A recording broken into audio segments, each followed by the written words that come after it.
Good evening, friend. This is your host to welcome you through the creaking door into the inner sanctum. Come in, come in. We had a surprise visitation here a scream or two ago. A sightseeing delegation simply crazy to take it all in. One onlooker's mouth was so agape you'd think his face was split from ear to ear. Confidentially, chum, it was. The head of the delegation was terribly proud of his honorary title. Poor chap, it was the only head he had.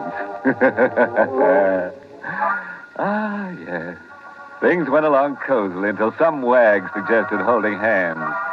We brought out a trunk full of hands we keep for just such occasions.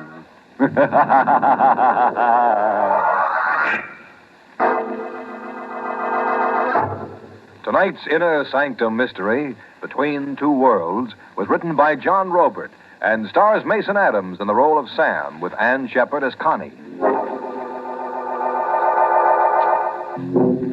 It's Yuletide week in South Chicago as a flash electric storm whips the streets. Inside the 10th District Police Station, Chief Matthews and his clerk Daly are passing the time over a game of chess. Suddenly, like a bolt from the heavens, a window pane crashes, and a parcel fastened to a fist-sized rock drops to the station house floor. It's a package tied to a rock, Chief. Well, what's in it? A notebook, Chief. A 5-and-dime notebook. And all written up like a confession. It's signed Sam Tyler. Sam Tyler, never heard of him. Read me what Sam Tyler's got to say. Ever come face to face with death and just stand around helplessly waiting for it to tap you? Waiting for the final count. While you're waiting, your heart is a big clock ticking off your doom. And inside your head, a moving picture's going on. You're looking at the story of your life. And it's not a pretty story. It's all black. It's all bad. You hate to die without a single good mark in the big book. If you only had just enough time to chalk up one good deed. It happened like that with me.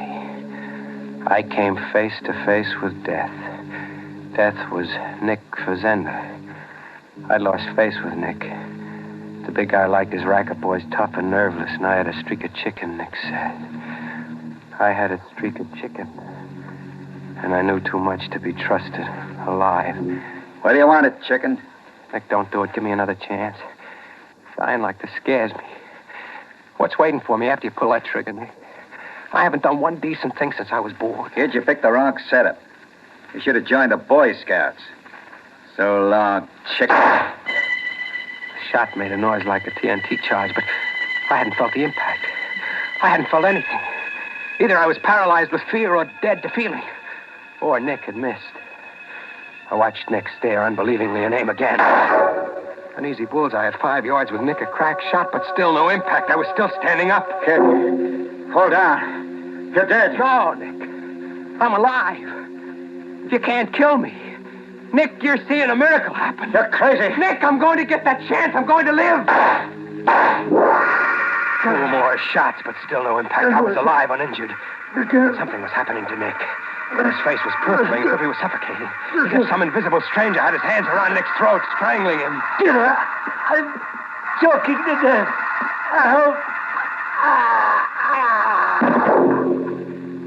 Nick was on the floor. I watched the color wash out of his face, watched him go rigid. I crouched and listened to his heart.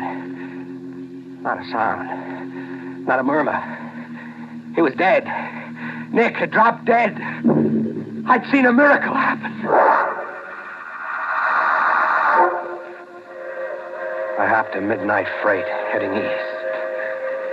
I was in a boxcar loaded with crates of eggs, still sweating over my narrow escape, when I got a spooky feeling that I wasn't alone. I lay still, choking back my breath with my hand tied around Nick's gun. You have no need for the gun, Sam. How did you know my name? I know all about you, Sam. Put down your gun. It's up and the trigger is cocked, so no tricks or you're a goner. A goner. Too late for that, Sam. I am a goner already. What kind of crazy talk? I died, Sam, just 1 year ago. You're your own ghost. Get your hands up high, Mr. Whiskers, so I can frisk you. I reached to frisk Sloppy's pockets for a rod, but there was no one to touch. I was only grabbing at empty air. I told you I died a year ago, Sam. I saved your life tonight. I gave you your wish. Your chance to do one decent thing before you died. Did you mean the promise you made? No. Now, Scram, you drive me crazy. Then you lied in the face of eternity. I'll have to recall the time given you. What do you mean, recall the time? You're living on borrowed time, Sam. You were meant to die by Nick's first bullet. You remember how Nick died? Yeah. All of a sudden, he couldn't breathe. But like his lungs were gone and his heart was calling quits. Like you're beginning to feel now. What? Like I can't breathe. I'm choking. My lungs are exploding.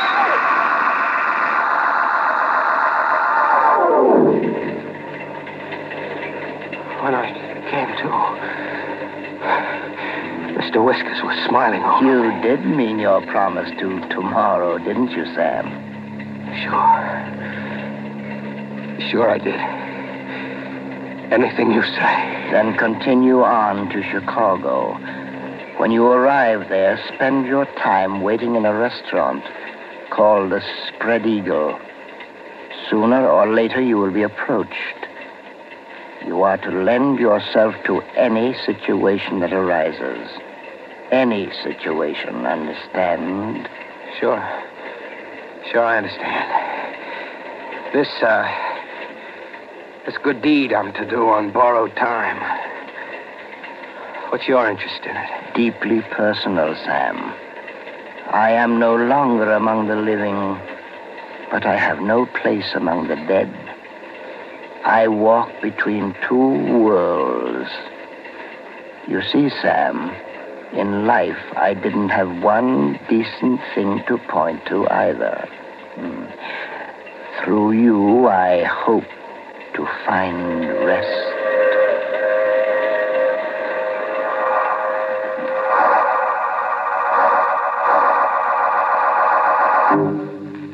In Chicago, I tried to get Mr. Whiskers out of my mind. I'd had a bad dream. It had to be a bad dream. I went to the Spread Eagle, afraid not to. I just sat like a frozen mummy, ordering ham sandwiches I couldn't eat and coffee I couldn't swallow, and listening to downbeat piano music. Mind if I join you? Pull up a chair. I'm Tresca, Sam. You know my name, huh? I know your name and all about you. Where you come from, your record, and why you're on the lam. You know all about me, too, huh? I've watched you. I had a confidential operative check into your pedigree. What for? Well, frankly, because I need just such a person as you. For a certain venture I'm involved in. What do you mean, just such a person as me? I wanted a man who's at home in, shall we say, unconventional activities. A man I can trust because he doesn't dare go to the police or even to the underworld. And I'm your man, I guess. You definitely are.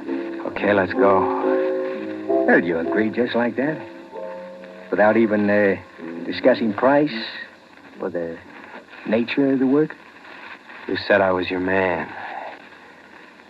Fact is, Tresca, I'm your man, and there's nothing I can do about it.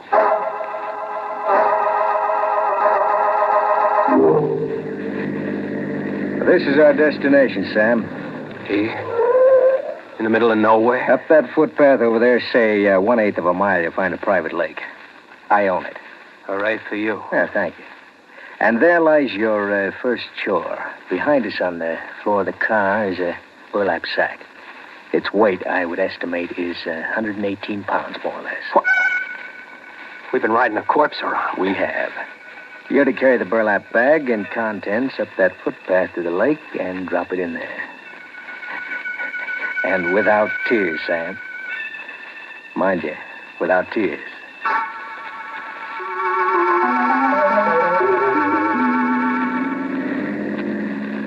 From this point on, as the saying goes, we're in business, Sam. What's the next event? Wedded bliss. For you. I'm to get married? You are. Tomorrow evening, you'll call on your radiant bride-to-be at this address. 15 Cantilever Walk. Yeah. And try to look more cheerful, Sam. Love comes but once into every man's life.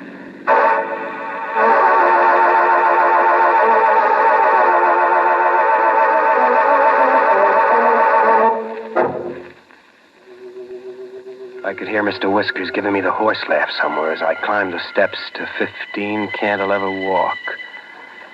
Big gray stone, as if someone had imported the side of a mountain. Iron over every window. And gloomy enough to give even a crepe hanging a St. Vitus dance.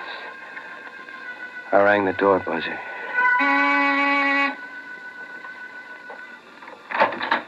Hi, Sam.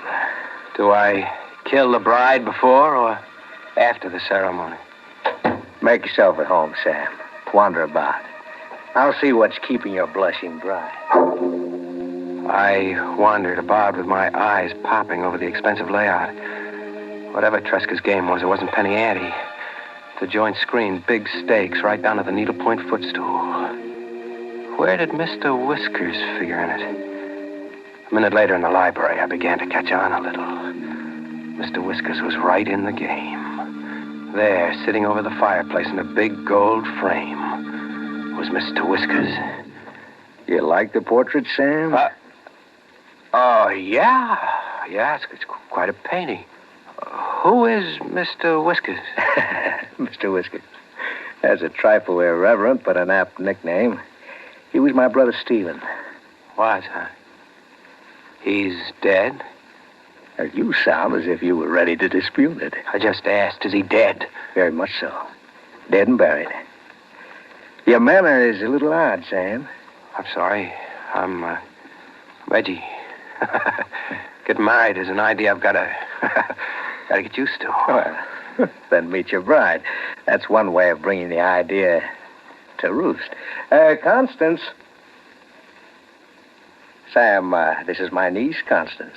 Constance, this is your fiancé, Sam Tyler. Hello, Sam. Hello. Well, I'll leave you to get acquainted. You want to exchange premarital views on love and homemaking. There wasn't a blush in my blushing bride. Her cheeks were chalk white. Her face had the look of death. Like some creeping sickness had already called 2 strikes on her. She sat down at the piano. I stood watching her. Looks like you're stuck with me, kid. If Tresca has his way. Tresca will have his way. What's your angle, kid? Why is the niece of $1 million layout ready, willing, and able to marry a deadbeat ex-con and mug? I'm obliged to marry. What do you mean, obliged to marry? The terms of my father's will. I inherit his estate at midnight tomorrow. Only if I'm married. It's beginning to make some sense.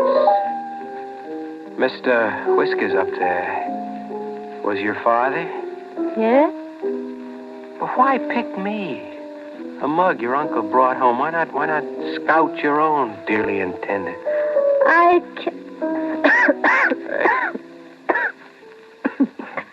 I'm not well enough to... Hey, you sound as if you're not even well enough to live. No, Sam. I'm not well enough to live much longer. We were married, with Tresca and a scrub woman standing as witnesses. I shacked up in the big jail at 15 Cantilever Walk. I was the legal husband of an heiress, but I wasn't congratulating myself on my good luck. There was a hidden gimmick somewhere. I pried. I searched Connie's room. I found the hidden gimmick in the lady's handbag. The handbag was crammed with the usual junk girl stock, a powder case, lipstick, nail file, comb, plus a driver's license and a Christmas Club bank book. But they weren't in Connie's name. The name on them read Ann Powers. I got it as fast as I read the name. The girl was a ringer, another patsy in Tresca's game. You needn't feel too guilty, Sam. What? I left my handbag where you could find it. I had to look. Tresca killed his niece and hired you to stand in for her. You going to deny that? No, How did you come to fall in with Tresca? I was in a restaurant. Tresca came along and hired me. My life, Sam, every bit of it hadn't been good. I couldn't die, leaving it all bad. You wanted to do one decent thing before you died. Yes, yes. You made the wish and Mr. Whiskers appeared and took you up on it. He sent you to Tresca and Tresca hired you. You're going to tell me that's what happened. You're hurting me. Is that what happened, I asked? No. I don't know anything about this obsession you have with Mr. Whiskers. What good deed can we do around here, kid? Tresca murdered his niece to steal the estate for himself. We had just phoned. Hooray for Tresca. Connie's father left the money to charity if his daughter failed to marry. Constance refused to marry. She wanted the bundle to go to charity. Yes, to atone for her father's past. His life hadn't been much either. $1 million to charity, that's a lot of squaring up. That could be our one decent act, yours and mine, Sam. Make Tresca's scheme fail. Quite an ambitious undertaking for newlyweds, huh? Tresca. Oh, now, don't you two look at me as if I were another supernatural or occult visitation. I entered through a secret sliding panel on the north wall. I overheard your odd tete-a-tete simply by donning earphones. The room is wide. You don't miss a trick, huh? What's the gun for? What are guns for? There was a charge like stale air exploding. I spun around but didn't drop. This was where I had come in. Tresca, like Nick, could empty his gun point blank, but he couldn't rub me out. It was exactly where I had come in. There in front of me, Tresca was getting the same dose Nick got. His face was purpling as if he was suffocating. As if some invisible someone had his hands around Tresca's throat. Having trouble with your breathing, Tresca? I can't breathe. I choked in there.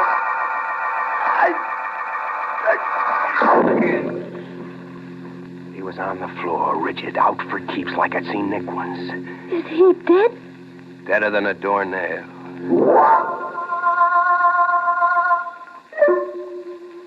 We sat around, the three of us. Tresca, the girl, and me, waiting for Mr. Whiskers. We sat all day and all night and through half the next day, but Mr. Whiskers didn't show. Mr. Whiskers didn't show, as if he never was. Sam, What? he exists only in your mind. You're waiting for a man who died a year ago. How do you explain that to yourself? I don't explain it. Maybe Mr. Whiskers doesn't have to come anymore. His job is done. One last thing, and our job is done. What? One last thing, Sam? The cops. We tell them what gives and hand $1 million over to charity. That's the one decent act, the purpose that brought us here. It's the purpose that brought you here. I just hired out to Tresca for pay. What about that wish you made on the docks, kid? It was different on the docks. I was sick and broken, hopeless. I'm not broke or hopeless anymore. I can buy a cure. I can take a trip, spend money, all kinds of money, have a good time I never knew. I can laugh. You're saying we shut up and keep the estate between us. Why not? In a way we earned it. It's no good, kid. I've got a promise I've got to keep. A promise you made to a ghost. My promise to tomorrow. What if you can't keep that promise because I won't let you? What if I won't let you cheat me out of my one chance to live? How? Like this? She backed away from the piano with Tresca's gun in her hand. The gun is no good. I don't kill, kid. You saw how I don't kill. That was before, Sam. You do kill now. No, kid, no.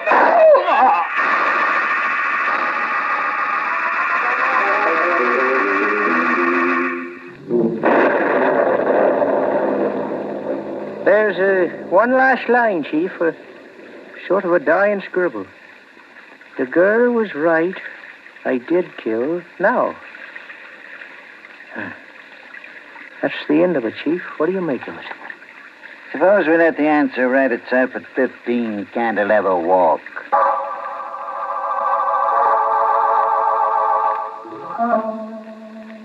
Well, the confession's the McCoy, all right.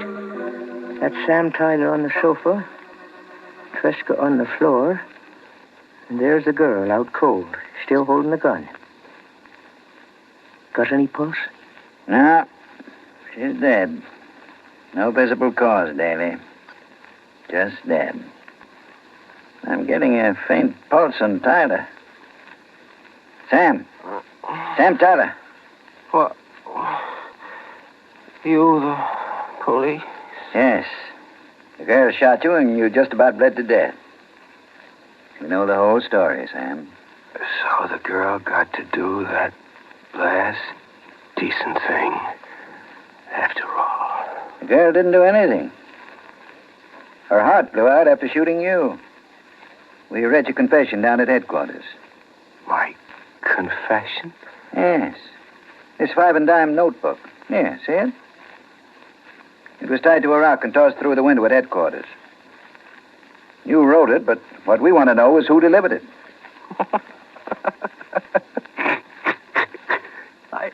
I didn't write that confession, mister. I didn't write it or deliver it. You didn't write. And it was the girl. She had enough left to get downtown and get your story to us. If not you, it had to be the girl. You'll have to ask Mr. Whiskers about that. If you hurry, you might catch him somewhere between two worlds. Merry Christmas, Chief.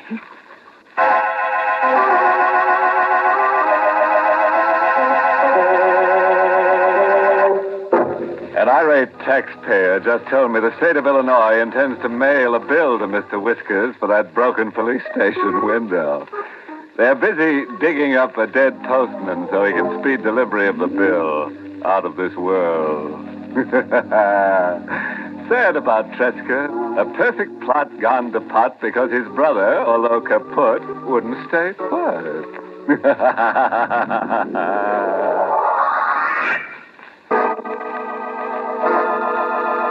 We invite you to join us again next week at this time for Inner Sanctum. This is the United States Armed Forces Radio Service, the voice of information and education.